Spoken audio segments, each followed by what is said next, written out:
मैंने सुना है कि स्कूल में एक शिक्षक बच्चों को पढ़ा रहा था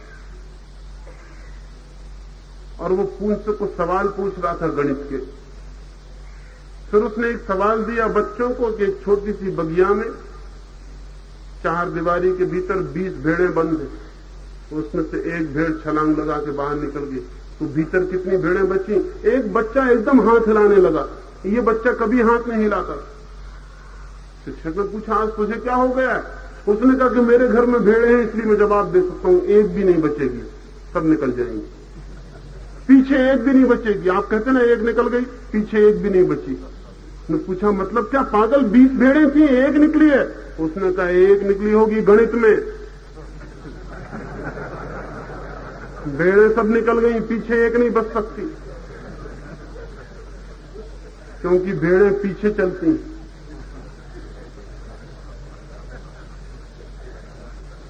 यही गणित भारत पर लागू होता है। इधर एक निकल जाए फिर सारा मुल्क उसके पीछे चला जाए, जय जयकार करता हुआ जय महात्मा झंडे हिलाता हुआ पीछे चले जाए। कोई नहीं पूछेगा कि ये भेड़ के पीछे क्यों चले जा रहे हो। अपने बल पर खड़े होना एक एक आदमी को चाहिए, किसी के पीछे क्यों चले जा रहे हो। लेकिन हमें ये ख्याल ही नहीं आता। हमारे पास भी भीतर कोई बुद्धि भगवान ने दी है, हम पर भी सोचने की चुनौती है। हमें भी सोचना है क्यों पीछे चलें किसी के। लेकिन पीछे चलने में बड़ी सुविधा है, सोचने में श्रम करना पड़ता है, पीछे चलने में कुछ भी नहीं करना पड़ता। सोचने में इनकन्वीनियंस है, सोचने में थोड़ी तकलीफ होती है, सिर पर जोर डालना पड़ता है। पीछे चलने में मजे से चले जा रहे हैं, किसी की पूंछ पकड़े हुए और आगे चले जा रहे हैं। और वो जो आगे है उसका भी हमें पता नहीं कि वो भी किसी की पूंछ पकड़े, क्योंकि ऐसा हो ही नहीं सकता वो ना पकड़े हो। क्योंकि उसके आगे अगर पूंछ खो जाए तो वो भी घबरा जाएगा कि अब मुझे सोचना पड़ेगा। हो सकता है जिंदों की पकड़े हो, मुर्दों की पकड़े हो, किसी न किसी की पकड़े होगा। एक कतार लगी है हजारों साल से। बुद्ध ने कहा है कि एक दफा एक पहाड़ की तराई में मैं ध्यान करता था, दोपहर का वक्त था, एकदम मैंने देखा कि जंगल में बहुत हड़बड़ी मच गई, सारे जानवर भागे जा रहे हैं, सारे भागे जा रहे हैं। थोड़ी देर तक वो आंख बंद किए ध्यान लगाने की कोशिश करते रहे, लेकिन फिर उन्हें हैरानी हुई कि ऐसा तो कभी भी नहीं हुआ था। पक्षी आकाश में उड़ रहे हैं, कतारबद्ध भाग रहे हैं, खरगोश, हिरण, शेर, हाथी सब भागे जा रहे हैं। आखिर उन्होंने आंख खोली, एक शेर को रोका, लेकिन शेर भी रुकता नहीं, कपड़ा है एकदम। पूछा भाई बात क्या है? सारी जंगल की पूरी किंगडम, ये पूरा का पूरा जंगल का साम्राज्य कहां भागा जा रहा है? उस शेर ने कहा मुझे मत रोकिए, प्रलय आने वाली है, हम बचने की कोशिश कर रहे हैं। तो बुद्ध ने कहा किसने कि प्रलय आने वाली? उस शेर ने कहा आगे वाले लोगों ने कहा है। बुद्ध भागे, आगे पहुंचे, दूसरे जानवरों से पूछा कि दोस्तों कहां भागे जा रहे हो? उन्होंने कहा मां प्रलय आ रही है, आपको पता नहीं, भागिए, बातचीत का वक्त नहीं है ये। और बुद्ध ने कहा किसने है? उन्होंने कहा आगे वालों ने कहा। कहेगा कौन? जो आगे जा रहा है। उन्होंने कहा। बुद्ध भागते परेशान हो गए, हाथियों से पूछा, हिरणों से पूछा, लेकिन जिसने कहा उसने कहा आगे वाले ने कहा है। आखिर सांझ होते होते आगे जाके खरगोशों की एक कतार मिली जो सबसे आगे भागे जा रहे। पूछा कि दोस्तों कहां भागे जा रहे हो? उन्होंने कहा महाप्रलय आ रही, रोकिए मत। कहा किसने? उन्होंने कहा जो खरगोश हमारे आगे एक खरगोश भागा जा रहा, छोटा सा खरगोश। उसे रोका, वो रुकता नहीं है, सब तरफ से भागने की कोशिश करता, वो चिल्लाता है मुझे रोकिए मत। बुद्ध ने कहा दोस्त ये तो बता दे किसने तुझे कहा? उसने कहा किसी ने नहीं कहा, मैं एक झाड़ के नीचे आंख बंद करके सोया हुआ दोपहर का सपना देख रहा था। जोर का धड़ाका हुआ और मेरी मां ने बचपन में मुझे कहा था कि जब ऐसा धड़ाका होता तो महाप्रलय आ जाती। मैं भागा तो बाकी खरगोश भागे तो सारा जंगल भागने लगा। बुद्ध ने कहा तू किस झाड़ के नीचे सोता था? आम का झाड़ तो नहीं था। उसने कहा आम का ही झाड़। बुद्ध ने कहा पागल, कोई आम तो नहीं गिरा था? उसने कहा ये भी हो सकता है, चल मेरे साथ। उस खरगोश से लेके झाड़ के पास गए, वो जहां खरगोश बैठा था उसका चिन्ह बना था दूर में, पास एक बड़ा आम पड़ा था, जितना बड़ा खरगोश था उतना बड़ा आम। यही आम तो नहीं गिरा उस खरगोश ने कहा यही हो सकता, लेकिन मेरी मां ने मुझसे बचपन में कहा था जब ऐसा धड़ाका होता तो वहां पर ले आते, इसलिए मैं भाग गया। बुद्ध अपने भिक्षुओं से बाद में कहते थे कि जंगल के जानवर भागते थे, ये तो हंसने जैसी बात नहीं, लेकिन मेरे पूरे मुल्क के लोग इसी तरह भाग रहे हैं।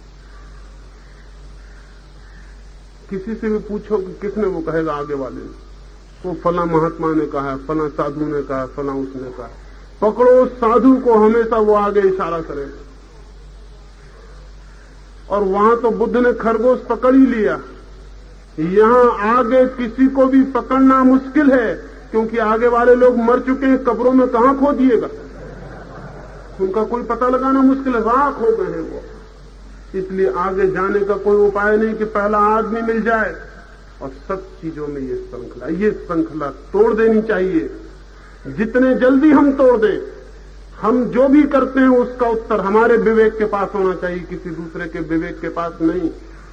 मैं जो कर रहा हूं, जो कह रहा हूं, मेरे पास उत्तर होना चाहिए कि मैं क्यों कह रहा हूं, क्यों कर रहा हूं। अगर मैं ये कहता हूं कि दूसरे ने कहा है तो मैंने मनुष्य होने की योग्यता खो दी, मैं डिस्क्वालिफाइड हो गया। उसी वक्त मेरे आदमी होने की बात खत्म हो गई। मैं आदमी नहीं हुआ, अब मैंने आदमी के तल से अपने को नीचे गिरा लिया। जैसे ही आप कहते हैं कि फला आदमी ने कहा है इसलिए, फिर गलत बात हो गई।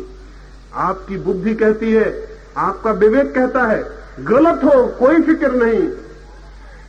अपने विवेक से गलती करना भी शुभ है और दूसरे के विवेक से गलती से बच जाना भी अशुभ है, क्योंकि अपने विवेक से गलती करने वाला आज नहीं कल देख लेगा कि गलती है, अपना विवेक है उसके पास और गलती के पार हो जाएगा। लेकिन जो दूसरे के विवेक से चलता है वो कभी भी पार नहीं हो सकता। उसके पास जांच कसौटी कुछ भी नहीं है, उसके पास कोई मापदंड नहीं है। भारत के पास व्यक्तित्व पैदा नहीं हो पाया विश्वास के कारण। इसलिए मैं कहता हूं विचार की फिक्र करना, सोचना, किसी मुद्दे को बिना सोचे मत मान लेना। बड़ी तकलीफ होगी, बड़ा श्रम पड़ेगा, लेकिन श्रम से बचने की डर भी क्या है। और ध्यान रहे, विचार की दुनिया में जितना श्रम किया जाता है उतनी ही आनंद को आत्मा उपलब्ध होती है। विचार की दुनिया में जितना श्रम किया जाता है उतना मनुष्य परमात्मा के निकट पहुंचता है। शरीर की दुनिया में जितना श्रम किया जाए उतनी संपत्ति पैदा होती है और विचार की दुनिया में जितना श्रम किया जाए उतना सत्य पैदा होता है। बाहर की दुनिया में जितना श्रम पैदा किया जाए उतनी समृद्धि पैदा होती है और भीतर की दुनिया में जितना श्रम किया जाए उतना सत्य पैदा होता है। सत्य एकमात्र शक्ति है और जो विश्वास करते हैं उनके पास कोई शक्ति नहीं रह जाती, क्योंकि उनके पास सत्य ही नहीं है। उनके पास उधार बासे शब्द हैं, बारोड, बासे शब्दों से भरी हुई हमारी खोपड़ी। इसलिए हम भटकते हैं, भरमते हैं, लेकिन कहीं पहुंचते नहीं। देश की पूरी नैया ऐसी चक्कर काटती रहती, कोल्हू के बैल की तरह, कोई किनारा नहीं मिलता, हम कहां जाएं।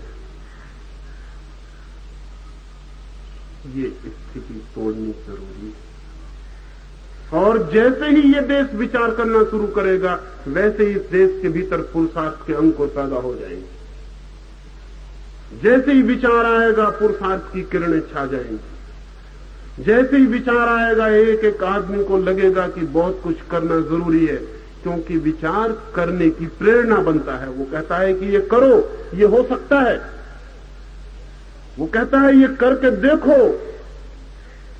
हिंदुस्तान में विज्ञान पैदा नहीं हुआ क्योंकि विचार पैदा नहीं हुआ। विचार पैदा नहीं हुआ, विज्ञान कैसे पैदा होता? पश्चिम के मुल्कों में विज्ञान पैदा हुआ, वो भी हमेशा से नहीं था, अभी 300 वर्षों में पैदा हुआ। जब से आदमी ने वहां विचार करना शुरू किया विज्ञान की धारा खुल गई। विज्ञान की धारा खुली, पुरुषार्थ के प्राण खुल गए। आज उनका जवान, उनका आदमी चांद तारों पर पैर रखने की योजना बना रहा है और हम इस जमीन से भी हट जाने की योजना बना रहे। एक पैर हमारा कब्र में, एक पैर जमीन पर है। कब कोई धक्का दे देगा हम जल्दी से कब्र में समा जाएंगे। हम कब्र में तैयारी कर रहे हैं प्रवेश की। वे चांतारों पर, वे आकाश के दूर यात्री बनने जा रहे हैं। जो किसी मनुष्य ने कभी नहीं जाना वो जानेंगे। जो इतिहास में जहां किन्हीं मनुष्यों के चरण नहीं पड़े वहां उनके चरण पड़ेंगे। हमारे बेटे, हमारे बच्चे तरसेंगे बैठकर, जमीन पर रहने का हक भी खो देंगे। लेकिन हम चुपचाप देख रहे हैं। हम कहते हैं, अरे क्या करोगे चांद तारों पर जाके, क्या रखा है वहां? अपने गांव के हनुमान जी के मंदिर में बैठ के भजन कीर्तन करो, इससे बहुत फायदा होता है, इससे बड़ी आत्मिक शांति मिलती। हम कहेंगे, क्या कर रहे हो तुम, किस दौड़ धूप में लगे हो? लेकिन परमात्मा उनके साथ है जो बाहर और भीतर श्रम में लगे हैं। परमात्मा उनके साथ है जो जीवन की चेतना को, भविष्य चेतना को विकास देने में लगे हैं। परमात्मा उनके साथ है जो एवोल्यूशन को, जो विकास को नए सोपानों पर पहुंचाने की कोशिश कर रहे हैं। परमात्मा उनके साथ है जो भविष्य को जीतने की तैयारी में है। परमात्मा मरते हुओं के साथ कभी भी नहीं। हम राह की धूल बन के खो जाएंगे। हम अभी भी राह के किनारे खड़े हो गए, इसका ध्यान रहे। जो जीवन की धारा चल रही है, भारत उसमें राह के किनारे खड़ा हो गया। जीवन की धारा का मुख्य अंग नहीं है अब, लेकिन हम किनारे पे खड़े होकर चिल्ला रहे हैं कि हम जगत गुरु हैं, दुनिया को हम शिक्षा देंगे। दुनिया हमारी तरफ देख रही है मार्गदर्शन के लिए। कौन देख रहा है तुम्हारी तरफ? राह के किनारे खड़े लोगों की तरफ कोई कभी देखता है? लेकिन तुम्हें लगता है, क्योंकि राह पर से लोग निकलते हैं तो उनकी नजर पड़ जाती तुम्हारे ऊपर खड़े हुए। तुम सोचते सारे लोग हमारी तरफ नजर लगाए हुए, वो आगे चले जा रहे, कोई तुम्हारी तरफ नजर नहीं लगाए हुए। हाँ, कोई कोई झक्की उनमें पैदा हो जाते हैं और वो इधर आ जाते हैं। कोई बीटल आ जाएगा, कोई आ जाएगा, हम कहेंगे धन्यवाद, देखो भारत जगत गुरु है। 2-4-10 पगलों को लाने से कोई भारत जगत गुरु हो जाएगा? कि यहां से कोई आदमी चला जाता पश्चिम में, कोई महर्षि, कोई और वहां 10-25 लोग उसके आसपास चक्कर काटने लगते हैं, तो हम समझते हैं कि कोई भारत जगत गुरु हो गया। ये सवाल नहीं है, ऐसे कोई जगत गुरु नहीं होता। हम जगत की धारा से ही विच्छिन्न हो गए हैं। लेकिन अक्सर ऐसा होता है, जिनके हाथ से सब खो जाता है वो मन ही मन में बड़ी बड़ी कल्पनाएं करके संतोष खोजने की कोशिश करते हैं। भिखारी रास्तों के किनारे बैठ कर सोचते हैं कि हमारे बाप दादे सम्राट थे।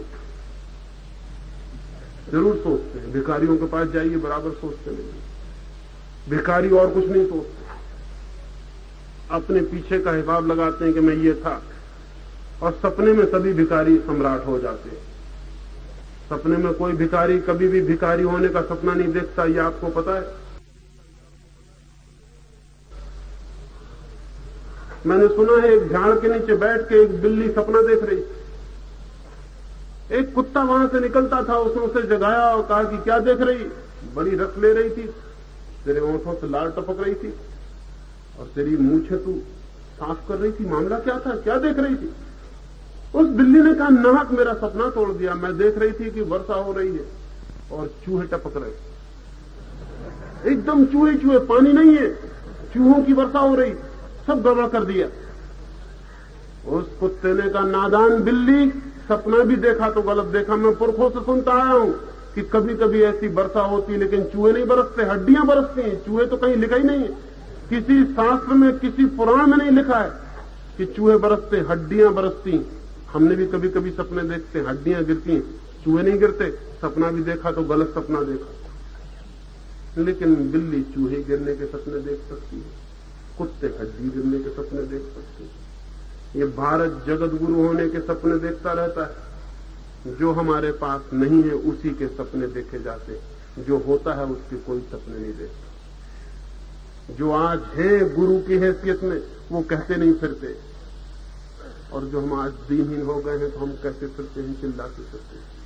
ये सब चिल्लाना हमारी कमजोरी ये सब चिल्लाना हमारे हारे हुए होने का सबूत। लेकिन कब बदलेगा ये भाग्य, कैसे बदलेगा ये भाग्य? ये थोड़ी सी बात मैंने कही। विचार की क्रांति चाहिए इस देश के प्राणों को झकझोर देने के लिए। सब विश्वास उखाड़ के फेंक देने जैसे है। जीवन के प्रत्येक पहलू पर संदेह का द्वार खोला जाना चाहिए। जिंदगी के हर मसले को फिर से रिकंसीडर, फिर से पुनर्विचार किया जाना चाहिए। जिंदगी की कोई चीज चुपचाप मान लेने योग्य नहीं है। हजारों हजार साल में जो कहा हो उसको फिर उठा के पूछना पड़ेगा, फिर प्रश्न, फिर इंक्वायरी, फिर क्वेश्चनिंग, और हथौड़ी की चोट पर हैमरिंग करनी पड़ेगी एक एक चीज को। जो टिक जाएगी कसौटी पर उसको मान लेंगे, जो नहीं टिकेगी उसको फेंक देंगे, चाहे वो किन्हीं महात्माओं ने कही हो, किन्हीं ऋषियों ने कही हो, किन्हीं मुनियों ने कही हो। नहीं, वो विचार की और तर्क की कसौटी पर कसी जानी चाहिए।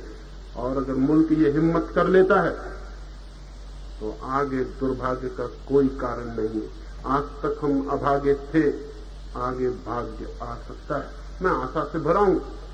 ये हो सकता है और ये भी हो सकता है कि आज तक हमने विचार नहीं किया।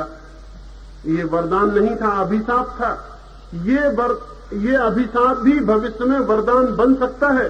जैसे किसी खेत को बहुत दिन तक खेतीबाड़ी न की गई हो और वर्षों के बाद फिर कोई बीज उसमें डाल दे तो फिर ऐसी फसल आए जैसी कि किसी खेत में नहीं आती, क्योंकि हजारों साल उस खेत में बहुत ऊर्जा इकट्ठी हो गई। जो बीज को पकड़ ले तो फूल जाए। हिंदुस्तान का मस्तिष्क, हिंदुस्तान की प्रतिभा हजारों साल से बंजर पड़ी है, उस पर खेती नहीं की गई। कौन जाने अगर आने वाले भविष्य में आने वाले बच्चों ने हिम्मत की और उन्होंने विचार के बीज बोए तो ये भी हो सकता है कि पृथ्वी पर कोई देश इस देश की प्रतिभा का मुकाबला न कर सके, क्योंकि हजारों साल की ऊर्जा निष्प्राण पड़ी है। वो अगर एकदम से फूट जाए तो इस खेत में जितने फूल आएंगे उतने शायद जमीन के किसी देश में नहीं आ सकते। लेकिन हम करेंगे तो ये हो सकता है। ये थोड़ी सी बातें मैंने कही। मेरी बातों को इतने प्रेम और शांति से सुना, उससे बहुत बहुत अनुग्रहित हूं। और अंत में सबके भीतर बैठे परमात्मा को प्रणाम करता हूं। मेरे प्रणाम स्वीकार।